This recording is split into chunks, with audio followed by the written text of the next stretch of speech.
I love Metroid games a lot. They're intricate puzzle boxes on a massive scale, full of interlocking pieces moving in perfect sync. By the time you get to the end of one, you've memorized the map. Every nook and cranny has been explored and wrung out. Metroid Prime 4 Beyond tries something a little different. It turns out, adding an open world element to these games threatens that delicate balance. I love this game, but I grew to hate riding across that desert with a slow, burning passion. You're just killing time between levels, and for what? But the stages themselves were awesome. In fact, this is mostly a triumphant return for the Metroid Prime series. The visuals are slick, the music is excellent, and the controls are airtight. You've got new powers to mess with and a whole new world to explore. And it's such a beautiful world. Your first stop is a giant tower in the middle of the desert. Every piece of it feels impossibly alien, advanced, and elegant. There's a focus on psychic power that feels like a natural evolution. Where else can you go once conventional tech has reached its peak? In particular, there's a floating structure on the roof, a teleporter, that silenced me with its sense of scale. It's so enormous, and yet so isolated and stark that I just stared at it for a little while. This whole world's design is excellent is what I'm saying, which makes the open world sections feel all the more baffling. You spend a lot of time backtracking in a Metroid game, and Beyond is no exception. The problem is, now that backtracking includes a massive, mostly empty desert. Yes, there are points of interest scattered across the map, but the main quest is tied up in the stages that line the desert's borders. At one point, I was methodically checking every completed stage, looking for the bit that I'd missed. This is already a lot of work, but those repeated rides across the sand made it excruciating. You get a bike, eventually, which makes it a bit faster, but still, the open world aspect of the game doesn't feel earned. Instead, it's a lot of padding and a level structure that can't afford it.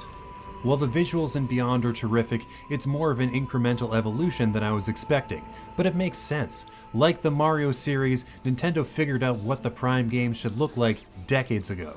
With the formula long since perfected, every new game makes only iterative upgrades. So I wasn't blown away by the new visuals. Instead, the established Metroid look has been tweaked and tuned to perfection.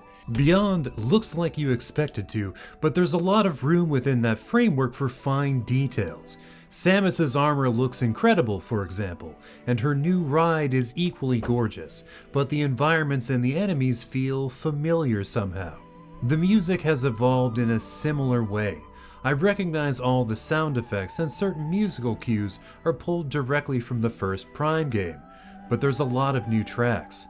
Like the graphics, the soundtrack has been slowly getting better for years.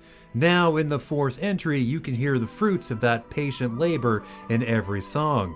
Fury Green, the first major area, has some remarkable background music. It evokes exploration, mystery, and grand splendor. Plus, you can hear that evolution of sound running all the way to the first entry in the Prime series. I'm not a huge fan of the mouse controls. They work beautifully, but it's tough to find a comfortable position for long sessions. You really need a flat surface at office desk height. But if you can sort out the ergonomics, it's a brilliant system. Your mouse hand controls the camera until you lock onto a target, then it only moves your gun arm. And really, you need to be using the mouse controls. Every boss fight is clearly designed with them in mind. You can win most fights without using them, but you can tell they'd make a difference. Boss fights are less about raw skill and more about puzzle solving thanks to those same mouse controls. You've got to keep your head on a swivel, but the challenge is more about how to damage them at all. Once you solve that mystery, it all comes down to patience and persistence. Fights in general depend on you being smart and prepared. Samus can't take a ton of damage at first, so you need to learn the ins and outs of every enemy. Alternately, if the going gets too tough, you can adjust the difficulty.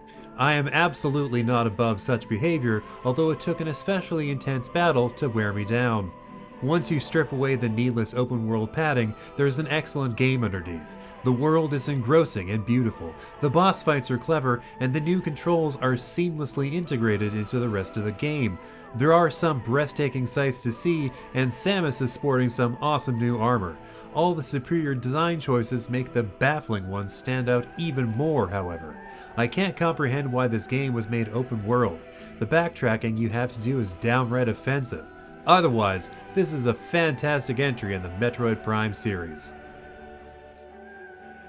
Don't forget to like this video, subscribe to our channel, and hit that notification bell to make sure that top quality COGconnected content keeps on coming.